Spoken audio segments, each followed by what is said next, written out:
आपण साम्राज्य प्रचार होतं, फक्त श्रवण चाललं पाहिजे. आता लोक आपली पद्धत आहे, मराठीमध्ये म्हण आहे कोणती आहे, कोणती? एक हात लाकूड आणि 9 हात येते. हे कशामुळे? त्याच्यामुळे ऐकल्यामुळे. एक ऐकायचं आणि दुसरं सांगायचं. काय ऐकायचं एक आणि सांगायचं दुसरं. आम्ही ना सांगितलं लगेच तिसरा म्हणतो नाही, त्याला असं सांगत त्याचा मेळ नाही. म्हणून विप्रलंबक वाक्येनं नृतमत्वा प्ररोधिती. बरं का? विप्रलंबक वाक्येनं दुर्देशंगते पुत्रे जमिते वात्रत पिताः विप्रलंबक वाक्येनं मृतमत्वा प्ररोधिती. पण स्वामी विद्यारंग स्वामी सांगतात, कोणते स्वामी सांगतात? बरं शेठचे माणसांनी तुमचा स्वामी विद्यारंग जे जगद्गुरु होते, त्या जगद्गुरूच्या संगतीमध्ये राहणार आहे स्वामी विद्यानंद. त्यांनी सांगितलं, काय सांगितलं? दुर्दिशंगते पुत्रे. 2 माणसाचे 2 मुलं शिकण्याकरता बाहेर गावामध्ये गेले. त्या दोन्ही मुलं क्लास 1ची तयारी करत होते. त्यापैकी दोन्ही मुलाला दिवाळीला घरी यायचं होतं, दिवाळीच्या सुट्टीत. परंतु एका मुलाला जास्त ताप आला, त्याचा ताप मेंदूपर्यंत पोहोचला आणि तो एक मुलगा त्यातला वारला. वारल्यानंतर मग त्यांच्या गावाकडचा एक जो माणूस आला होता, त्याला सांगितलं की असं असं झालेलं आहे, घरी तुम्ही निरोप द्या. तो निरोप देण्याकरता आला. गावात निरोप देण्याकरता आल्यानंतर ज्याचा मुलगा वारला तिथला त्याच्या घरी जाऊन सांगितलं, तुमचा मुलगा जिवंत आहे. आपला जिवंत नाही, तुमचा मुलगा दिवाळीला येऊ लागला. ज्याचा मेलेला आहे त्याच्या घरी जाऊन सांगितलं, तुमचा मुलगा दिवाळीला घरी येऊ लागला. आणि ज्याचा जिवंत आहे त्याच्या घरी जाऊन सांगितलं, तुमच्या मुलगाची डेथ झालेली आहे, तो मुलगा वारलेला आहे.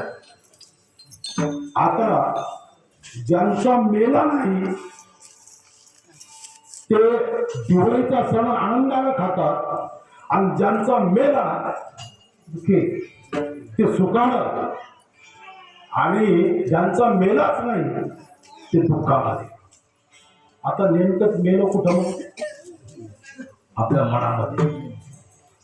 म्हणून सुख आणि दुःख हे कुठं तयार होतात? आपल्या मनात तयार होतात. निसर्गाच्या दृष्टीनं एकाचा मुलगा जिवंत आहे तर त्याला काय सांगितलं? तुमचा मुलगा गेला. एकाचा मुलगा निसर्गाच्या दृष्टीनं गेलेला आहे त्याला सांगितलं, तुमचा मुलगा जिवंत आहे.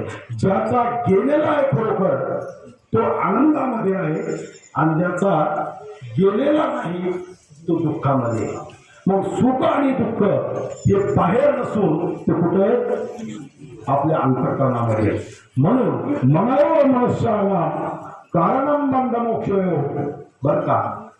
मन करा रे प्रसन्न, सर्व सिद्धीचे कारण, मोक्ष अथवा बंधन, सुख समाधान इच्छाते. म्हणून सुख आणि समाधान सर्व मनावर आहे. आणि त्या गोकुळातल्या लोकांना हे सर्व भगवान श्रीकृष्ण परमात्मा अवतीर्ण झाल्याबरोबर, गोकुळामध्ये परमात्मा गेल्याबरोबर त्या ठिकाणी सर्व लोकांना काय झालं? सुख प्राप्त झालं. म्हणून गोकुळाच्या सुखा अंतःपार नाही लेखा. कारण का? दुसरं चरण बाळकृष्णानंदा घरी,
बाळकृष्णानंदा घरी आनंदाला नरणारी.